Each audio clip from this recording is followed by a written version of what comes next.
We are about to travel back in time to the London Olympics of 1908, an era of Edwardian elegance and athletic firsts. In this documentary, we will go back in time to see what it was like. We will be using AI to reconstruct the scenes, bringing the 1908 Olympic spectacle back to life. London 1908 was a defining moment in early Olympic history, full of drama, innovation, and memorable characters. So let's step into that world of long skirts and straw boater hats and witness the story of the Games of the Fourth Olympiad.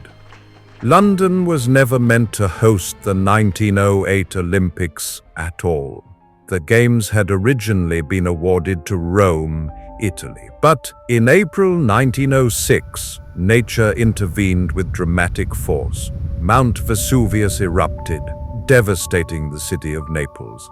Italy suddenly faced a national crisis and had to divert funds to disaster recovery. With Rome out, the Olympics suddenly needed a new host. That's when London boldly stepped in to save the day. The British capital offered to hold the Games, even though that left only about 18 months to organize an entire Olympics from scratch. Fortuitously, London was already planning a grand event for 1908, the Franco-British Exhibition, a World's Fair celebrating friendship between Britain and France. The exhibition committee agreed to integrate an Olympic Games into their plans, providing a ready-made stage for the world's biggest sporting spectacle. The site chosen was a patch of land in West London called White City, and construction of a new stadium began at once. Despite the tight timeline, the organizers wasted no time. They broke ground in Shepherd's Bush, West London, and rapidly erected what would become the famed White City Stadium. This arena was part of the exhibition grounds, surrounded by gleaming white pavilions, hence the nickname White City. Incredibly, the stadium rose in under 2 years, an engineering marvel of its day. By 1908, a state-of-the-art Olympic stadium stood ready with seating for about 68,000 spectators in a huge oval of tiered stands. It was officially opened in May 1908 by the Prince of Wales as the exhibition opened, and it would soon be the centerpiece of the Olympic Games. White City Stadium was designed as a multi-sport complex unlike any seen before. A broad cinder track ran around the perimeter, 3 laps to the mile, since the now standard 400-meter track was not yet in use. Inside that oval, organizers built facilities for numerous sports. A full swimming pool in the center, complete with diving platforms, plus raised mats and apparatus for gymnastics, wrestling, boxing, and more. This forward-thinking design meant multiple competitions could take place in the stadium simultaneously, a very modern idea at the time. Photographs from 1908 show swimmers splashing in the infield pool while runners race around them on the track, a striking all-in-one sports tableau. Outside the stadium, other events were spread across London: tennis at the All England Club in Wimbledon, rowing on the River Thames at Henley, shooting at Bisley, sailing off the coast, and so on. In the summer of 1908, London became one big Olympic playground. The Games officially opened in late April 1908 and ran all the way to the end of October, a span of 187 days, making it the longest Olympics in history. Instead of a compact schedule, events were interwoven with the months-long Franco-British exhibition, Essentially, the Olympics became another attraction within the World's Fair. A visitor to London that year could spend the morning strolling through the exhibition's majestic pavilions and gardens, then wander over to White City Stadium in the afternoon to catch an Olympic final. The atmosphere was festive and leisurely. There was not yet the concept of a focused, two-week Olympic burst. Instead, competitions popped up throughout the summer and into autumn, drawing curious crowds from the exhibition. It was a very different Olympic experience than today, more of a slow-burning festival of sport. The grand opening ceremony took place on July 13, 1908. On that day, White City Stadium was packed with athletes and dignitaries as King Edward VII arrived to officially declare the Games open. The first time in Olympic history, the athletes paraded into the stadium behind their national flags. One by one, the teams marched in, creating a colorful spectacle of international pageantry. Imagine it, columns of athletes in varied attire, some in athletic kit, some in suits and ties, proudly circling the track under their country's banner, while a military band played and thousands of spectators roared from the stands. The nations of the world, 22 of them at that time, were on display together as never before at a sporting event.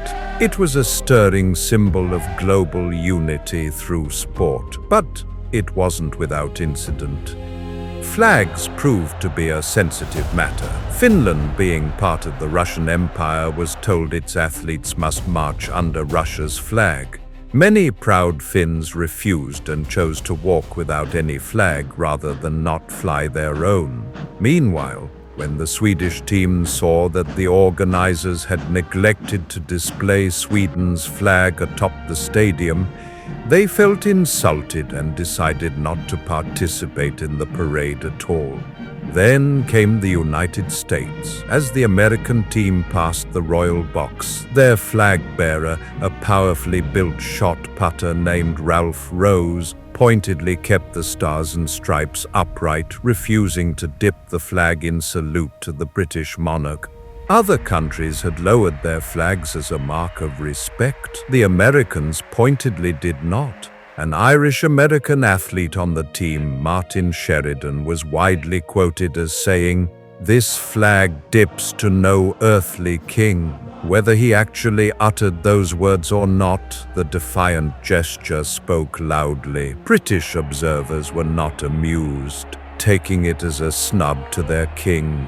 What was meant to be a harmonious parade had revealed undercurrents of national pride and rivalry right from the start.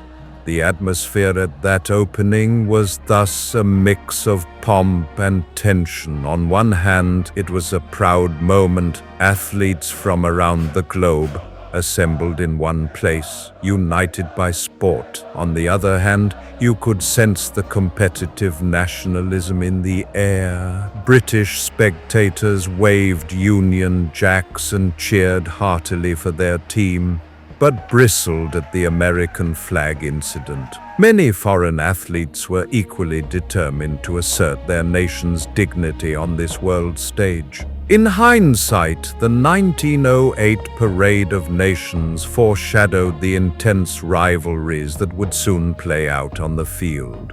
The Olympic ideal of unity was there, but so was the reality of patriotic competition. Once the events got underway, it became clear that the 1908 Games were larger than anything before. These Olympics featured 22 sports encompassing 110 events, by far the most yet. More than 2,000 athletes competed, representing 22 nations. This was more than double the number of athletes in the 1904 St. Louis Games. For the first time, countries like Finland, Turkey, and New Zealand, the last as part of an Australasia team with Australia, made their Olympic debut. The program was expanding. Alongside classic track and field athletics, there was swimming, diving, cycling, gymnastics, fencing, boxing, wrestling, shooting, and more. Even some sports that would later disappear from the Olympic program. It was a true sporting extravaganza, reflecting the broadening scope of the Olympic movement. Great Britain, as host, fielded by far the largest team, around 676 British athletes, roughly a quarter of all competitors. Many were ordinary British sportsmen who likely would not have traveled abroad for an Olympics, but jumped at the chance to compete at home. By contrast, the United States sent about 112 athletes, the next biggest team, and other nations brought smaller contingents. France had around 100, Sweden about 170, and so on. Almost every team, large or small, had its share of standout performers. For many participants, London 1908 was the first taste of international competition on such a scale. The stage was set for truly international contests, with established sports powers and newcomers all in the mix. British athletes took full advantage of competing on home soil. When all was said and done, Great Britain utterly dominated the medal table. The British team won 56 gold medals, 146 medals in total, a staggering haul. No other nation was close. The United States came in second with 23 golds, 47 total medals, about one-third of Britain's tally. For the host country, it was a triumph. The British press proudly declared Britain the world's sporting powerhouse. Indeed, 1908 remains one of Britain's most successful Olympics ever in terms of medal count. British athletes won across the board in track, swimming, cycling, rowing, gymnastics, boxing, and more, giving the home crowd plenty to cheer about. Inevitably, such dominance bred some resentment. Visiting teams, especially the Americans, grumbled that British officials weren't always impartial. The 1908 Games became infamous for arguments over rules and judging. American athletes and their coaches felt that some events were officiated in favor of the British or conducted under British rules unfamiliar to others. The British, on the other hand, thought the Americans were being bad sports whenever decisions went against them. The result was a series of disputes that underscored the need for clearer international rules in sport. Newspapers on both sides of the Atlantic traded barbs, turning the Olympic arena into a theater of national rivalry in print as well. However, these frictions would eventually lead to important changes in how the Olympics were run. The most notorious controversy came in the men's 400-meter race. The final, held on July 23rd, featured 3 American sprinters and 1 Briton, Wyndham Halswell. In the race, American runner John Carpenter crossed the finish line first. But British officials alleged that Carpenter had illegally impeded Halswell around the final bend. At that time, Olympic races did not use separate lanes throughout, so some physical contact could occur. The British judges believed Carpenter had elbowed or blocked Halswell, a violation of British rules, which required a passer to leave ample room. The Americans argued that Carpenter had done nothing out of the ordinary by their standards. In the US, such jostling was often tolerated. It was a clash of sporting customs.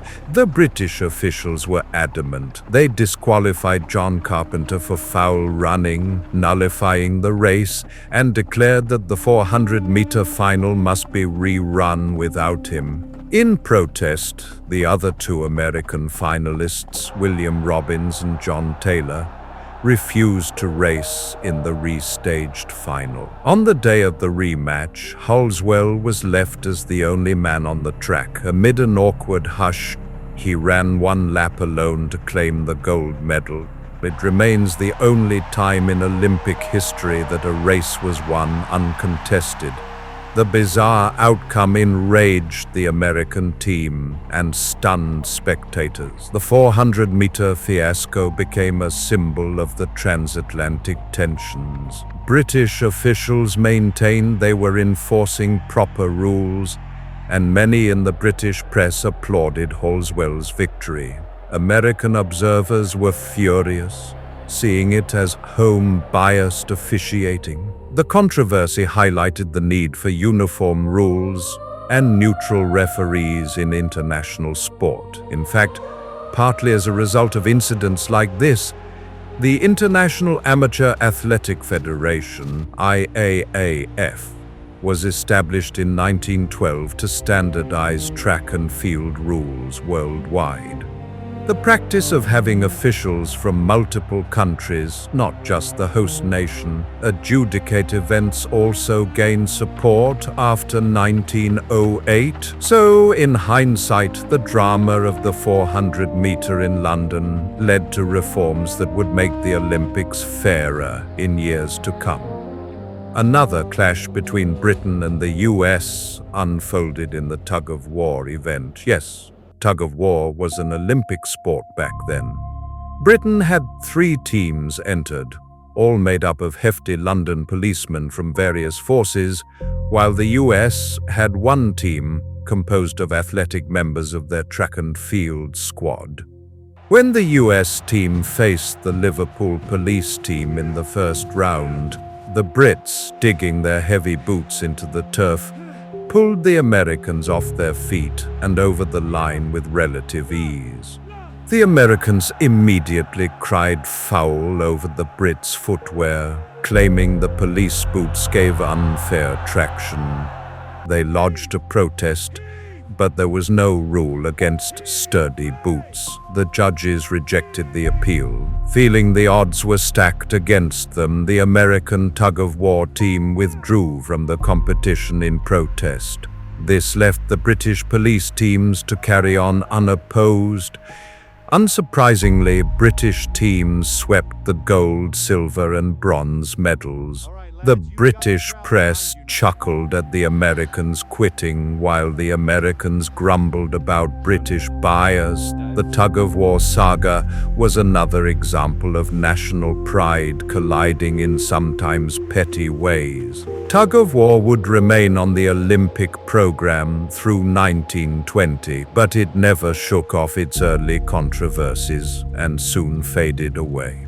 Despite the squabbles, the London Games also had plenty of positive breakthroughs and inspirational feats.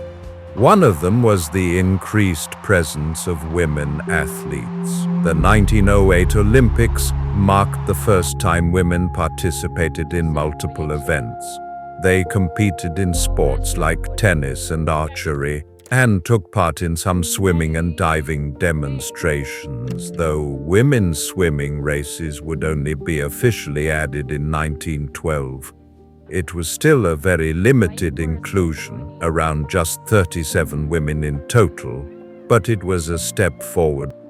Spectators in 1908 could, for example, watch women's tennis matches or see lady archers in competition, which helped slowly chip away at the old idea that athletic competition was only for men. One of the standout women of 1908 was Sybil Queenie Newell in archery. The archery competition took place on a manicured lawn, with women in long skirts and high-collared blouses gracefully aiming their bows. Queenie Newell, age 53, proved experience counts. She scored highest and won the gold medal.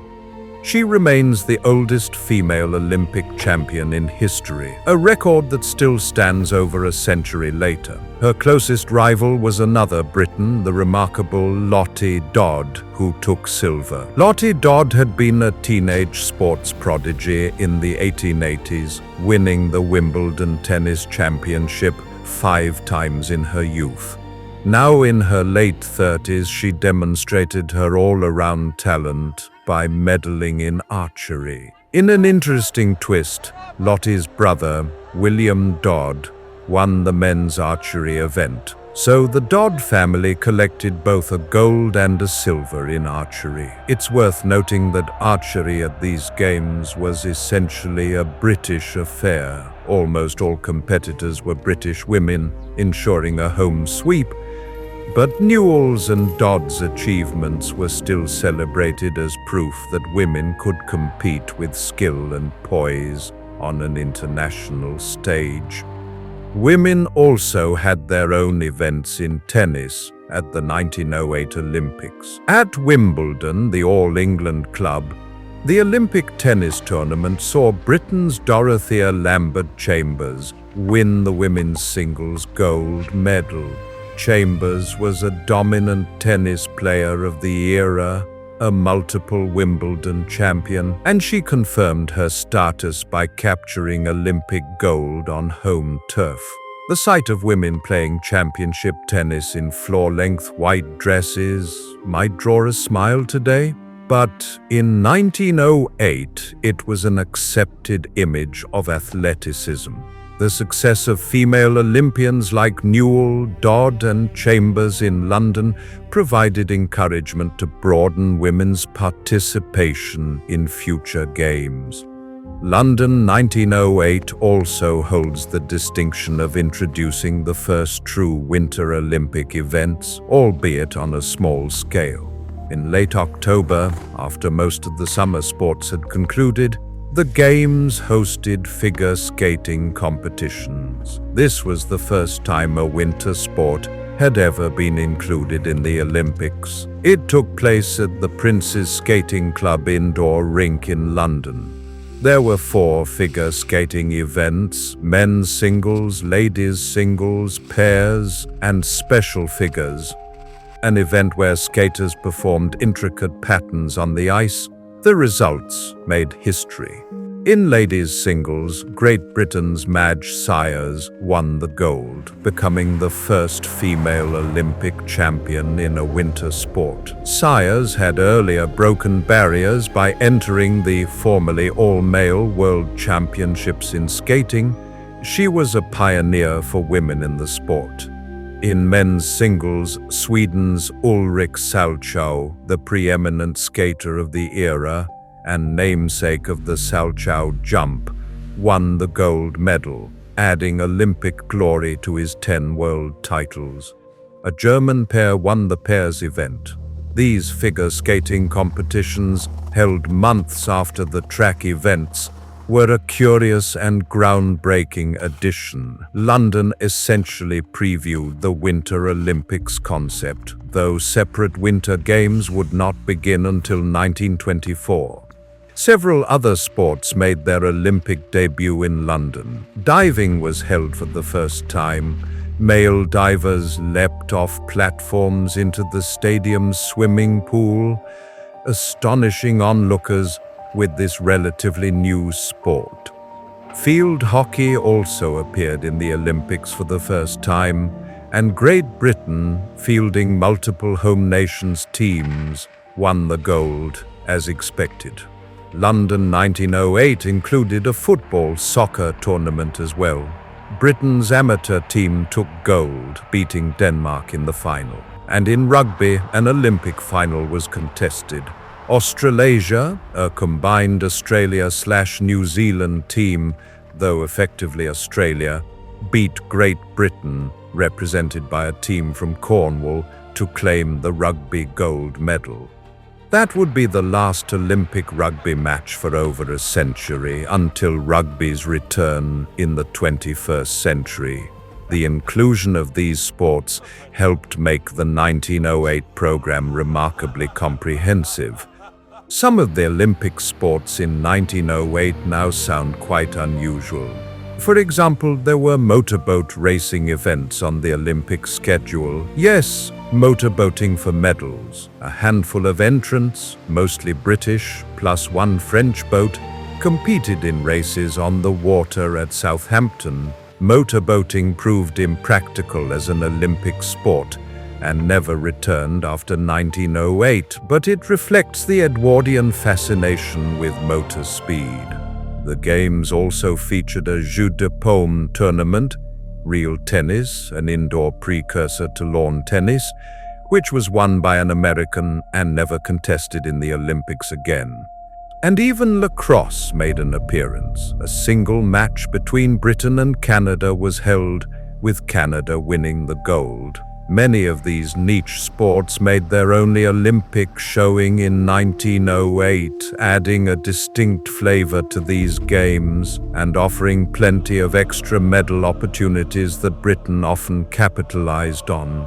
Beyond the official sports, the 1908 festivities included some odd demonstration events. The most eye-catching was Olympic dueling, a mock pistol duel. Participants donned heavy protective suits with masks and shot at each other with wax bullets. Photos from the time show these duelists in bulky gear aiming pistols at one another, a scene both comical and intriguing. It wasn't a real sport and no medals were at stake, but it drew curiosity as a dramatic exhibition. There were also demonstrations of cycle polo and glima, a form of Icelandic wrestling. These side events added to the carnival atmosphere of the exhibition, even if they didn't become part of the official Olympic canon. Meanwhile, the traditional track and field athletics yielded plenty of memorable performances. American athletes, despite finishing second overall in medals, dominated many track events. For instance, Mel Shepherd of the USA won gold in both the 800 meters and 1500 meters, and added a third gold in the medley relay, a remarkable middle-distance double that frustrated British runners. Another American, Ray Urey, continued his astounding Olympic run by winning the standing high jump and standing long jump for the third straight games, extending his tally of gold medals in those now discontinued events. These successes highlighted the USA's prowess on the track even as Britain piled up medals in other sports. British crowds, though intensely loyal, appreciated great performances by athletes like Shepherd and Urey, sometimes applauding their victories despite international rivalries. Among the track stars, one achieved a historic first. John Baxter Taylor Jr., an African-American runner on the U.S. team, ran the 400-meter leg of the medley relay and earned a gold medal. In doing so, he became the first black athlete to win Olympic gold. In 1908, this was a milestone largely unheralded in the press.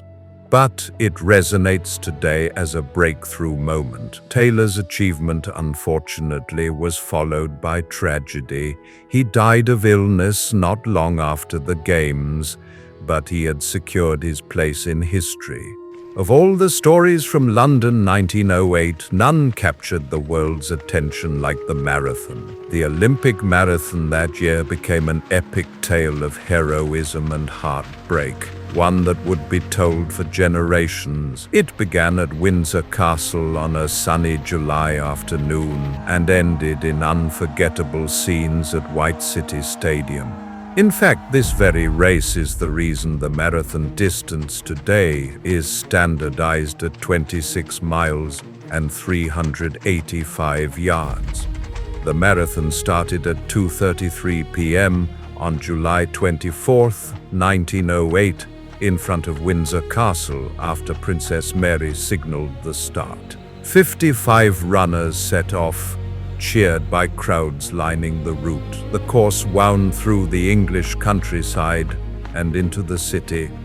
In fact, the route was extended slightly at both ends by royal request. The start was placed beneath the windows of the royal nursery at Windsor, so the Princess of Wales's children could watch, and the finish was drawn out to end right in front of King Edward's box in the stadium. These adjustments added those now famous extra 385 yards to the distance. Early on, South Africa's Charles Hefferon took the lead. Hefferon was an experienced distance runner, and he looked strong as he led for most of the race. Trailing him in second for much of the way was Italy's Dorando Pietri, a small man with a big heart. As the miles wore on and the summer heat took its toll, Hefferon began to fade slightly. Around mile 24, the story goes, he accepted a drink of champagne from a spectator to refresh himself, a common practice of the time. But the bubbly drink upset his stomach and slowed him down.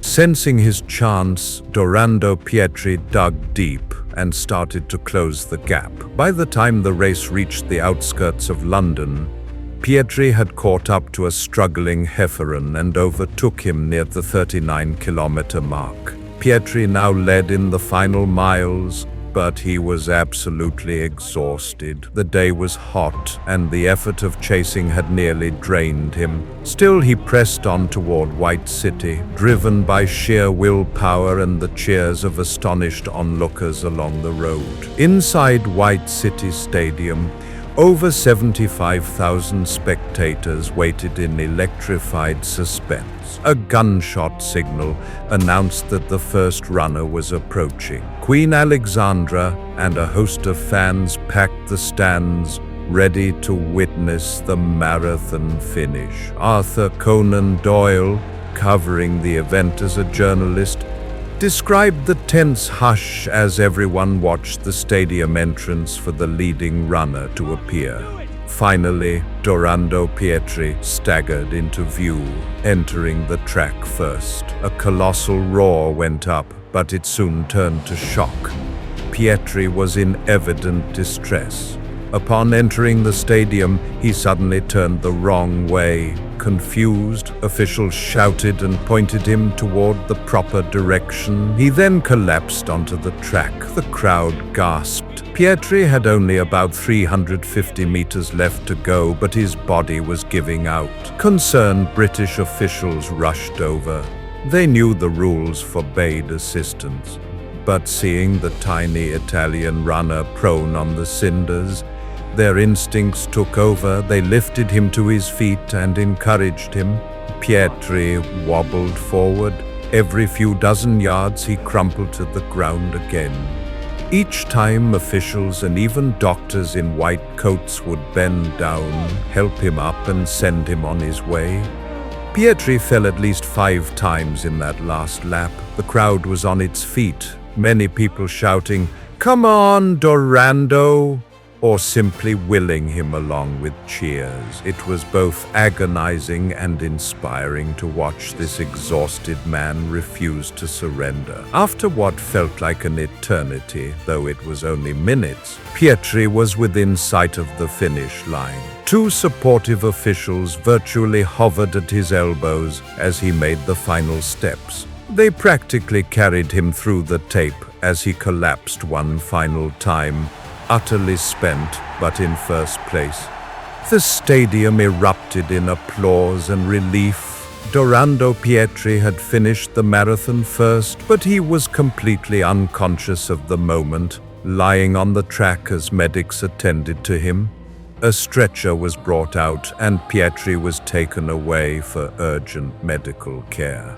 Not far behind, American runner Johnny Hayes had entered the stadium. Hayes crossed the finish line second, just about half a minute after Pietri.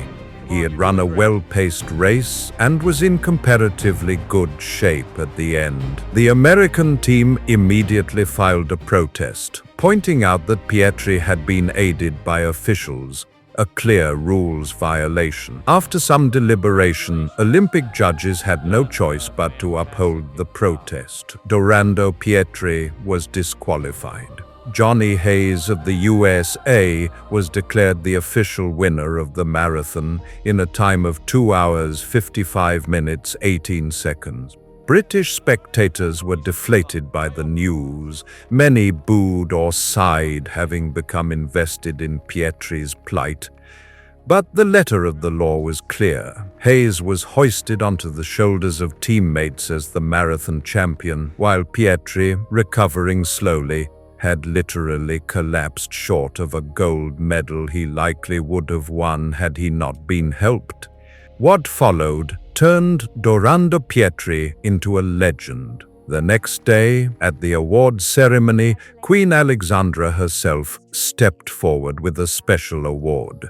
She presented Pietri with a large gilded silver cup as a tribute to his courage and determination. The crowd gave Pietri a standing ovation. Though he didn't receive an official gold medal, he got something perhaps even more enduring: the adulation and sympathy of millions.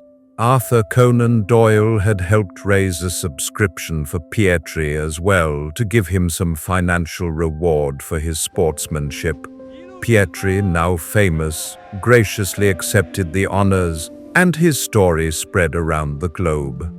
Dorando Pietri's dramatic finish became the talk of the Olympic world. The images of him being half-carried across the line and collapsing into the arms of officials were published everywhere, solidifying his status as the tragic hero of 1908.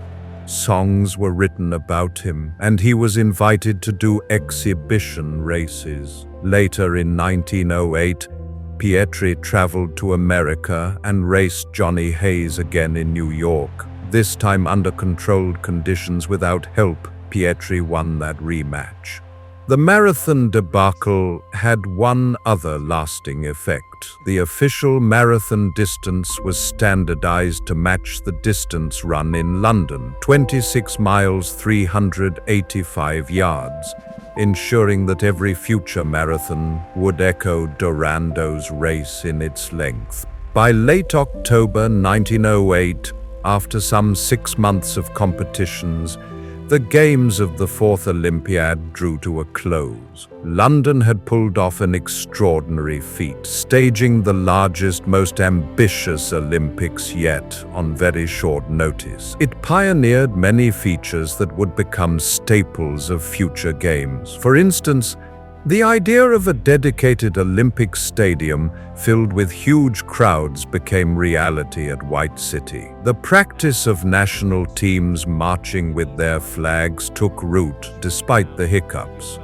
The inclusion of women in more sports, the addition of new athletic events, and even winter sports all set precedents. London also learned hard lessons about international sportsmanship and the importance of neutral, standardized rules, lessons that would be applied in subsequent Olympics. The legacy of London 1908 is significant. It proved that the Olympic Games could captivate the world's attention with grand scale and human drama. Many Olympic traditions either started or were solidified there. Great Britain proved to itself and others that it could mount a huge international sporting event, a point of pride that lasted for decades. London wouldn't host again until 1948, and then much later in 2012, making 1908 the start of a long Olympic story for the city. Now, well over a century later, the White City Stadium is gone, and those athletes have passed into history. But the videos allow us to peer back in time. It's a chance to witness once more the grandeur and grit of 1908, an Olympic time capsule brought back to motion.